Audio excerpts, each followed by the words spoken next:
Jasmine bergerak 9.5 meter ke arah timur. Jadi, utara, selatan, barat, timur. Jadi, dia gerak ke timur. Kita biarkan gerak ke timur ni jadi positif lah. Lepas tu dia kata kemudian gerak 10.7 meter ke arah barat. Gerak ke barat ni negatif. Lepas tu dia gerak balik ke timur. Perihalkan pergerakan Jasmine supaya boleh balik ke kedudukan asal. Jadi sekarang ni asal ni kita tak tahu kat mana. Jadi asal ni kita bagi X lah kedudukan dia. Jadi kita tahu daripada X dia akan gerak. Dia akan gerak nampak tambah 10.7 meter pergi barat. Lepas tu mula-mula dia akan gerak 9.5 meter ke arah timur. Ini ialah positif. Timur positif, lepas tu dia pergi barat. Pergi barat negatif. Negatif 10.7 meter. Ini pertama pergi timur, lepas tu pergi barat, kemudian dia pergi timur balik 6.8. 6.8 ni positif. 6.8 meter. Jadi perihalkan pergerakan supaya boleh balik kedudukan asal. Asal dia X, lepas tu dia tambah 9.5. Bila dia pergi barat, tolak 10.7. Bila dia pergi timur, tambah 6.8.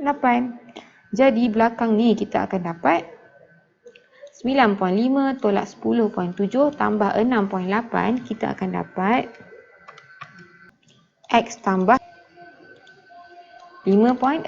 Jadi sekarang ni kedudukan Jasmine ialah daripada kedudukan asal 5.6 ke timur. Ini ialah kedudukan sekarang. Kalau nak balik kedudukan asal, ini kedudukan asal, dia kena pergi barat 5.6 meter. Mesti patah balik jarak yang sama. Jadi nak balik kedudukan asal 5.6 meter ke barat. Nombor 10. Sebuah lift berada pada arah H pada satu ketika. Jadi sekarang ni dia dekat H. Lepas tu dia naik 2 tingkat setinggi 9.8 meter. Jadi dia naik 2 tingkat di mana jaraknya ialah 9.8. Ni macam kurang. 9.8 meter. Lepas tu lift turun 5 tingkat. Lepas tu dia turun 5 tingkat. Jadi dia kata hitung jarak lift dari H. Kita tahu dia cakap tadi 2 tingkat setinggi 9.8 meter. Jadi 2 tingkat sama dengan 9.8 meter. 1 tingkat sama dengan 9.8 bahagi 2 kita dapat 4.9. Jadi kita tahu 1 tingkat 4.9. Jadi 5 tingkat sama dengan 5 darab 4.9. Kita dapat 24.5 meter. Jadi kita tahu dia turun 24.5 meter. Jadi dia kata hitung jarak lift dari arah H. Kita tahu jarak dia ialah bezalah. Jadi jarak dia ialah 24.5 tolak 9.8. Kita akan dapat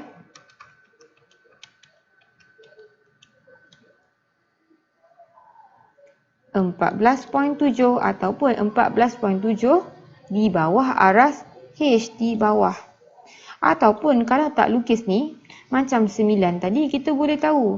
Kalau naik positif, turun negatif. Jadi dari H ni, dia akan naik 9.8 meter tambah 9.8 meter. Lepas tu dia turun negatif 24.5. Turun tolak 24.5. Jadi kita akan dapat H tolak 14.7. Ataupun tolak maksudnya di bawah H sebanyak 14.7 meter. Okey.